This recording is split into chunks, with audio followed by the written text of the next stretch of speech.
लाडली ड्रामे की आज की किस्त भी काफ़ी इमोशनल रही। मरियम की मां के इंतकाल ने मरियम के भाई को मजबूर कर दिया कि वो मरियम के घर चला जाए, इसके ससुराल चला जाए, इन लोगों को ये खबर देने, इन्हें आईना दिखाने कि यहाँ पर इंसान रहते हैं या सिर्फ फ़िरौन ही बसते हैं।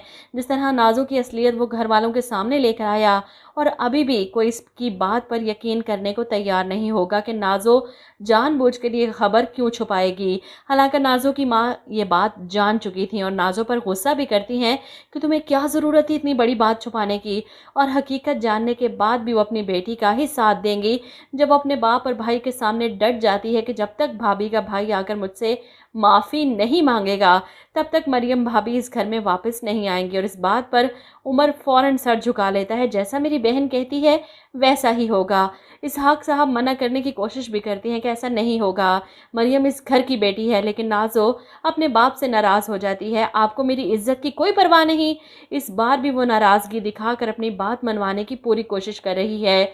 समझ नहीं आती इस बाप और भाइयों की कि अपनी बहन और बेटी को बिहाना नहीं, इन्होंने इस घर में रखना है। हर जिद, हर गलत बात इसकी मानी जाती है। तरस आ रहा है उस रोहान पर जो बेचारा इस नाज़ो के चक्कर में पड़ चुका है। दिन में तारे दिखा देगी वो इसे उसके घर आकर। वैसे भी नाज़ो का किरदार तो किसी को पसंद ही नहीं आया। कोई और लड़की होती नखरे करती तो सजती भी, ये तो मुंह बनाती है तो जहर लगती है।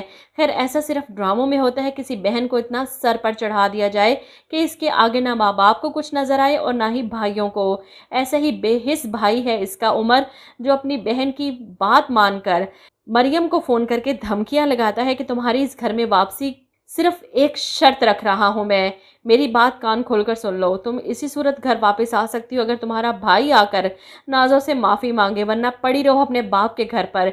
मरियम जिसकी माँ का इंतकाल हुआ था, बजाय इसका शोहर इसका साथ देने के, इसकी हिम्मत बढ़ाने के, उल्टा इसे धमकियां लगा रहा है।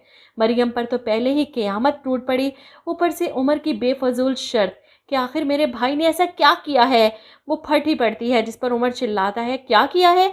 मेरी बहन पर झूठा बहतान लगाया है। वो रोते हुए फ़ोन ही बंद कर देती है और इसके यूँ रोने पर परवेज़ इसके पास आता है। क्या हुआ? वो फिर से मुकर गई ना तुम्हारी वो नंद? मैं जानता था वो खुद को सच्चा साबित करने के लिए किसी को भी झूठा बना सकती है। वो कितनी झूठी और मक्कार है तुम्हें उमर भाई को बताना पड़ेगा। मरियम मैं तुम्हारा घर ख़राब नहीं करना चाहता हूँ, पर ज़्यादती पर खामोश रहने वाला खुद जालिम होने के बराबर है। तुम्हें स्टैंड लेना पड़ेगा अपने लिए। उमर भाई जब भी तुमसे रब्ता करे तुम्हें इन्हें बताना होगा कि नाज़ो तुम्हारे साथ क्या कुछ कर रही है इस घर में। तुम ये ज़्यादती बर्दाश्त नहीं करोगी। अब मरियम क्या बताए कि उस घर में वापस जाने की पहली और आखिरी शर्त अपने भाई की गर्दन उस नाज़ो के सामने झुकाना है, और ये सब मरियम तो कभी नहीं होने देगी।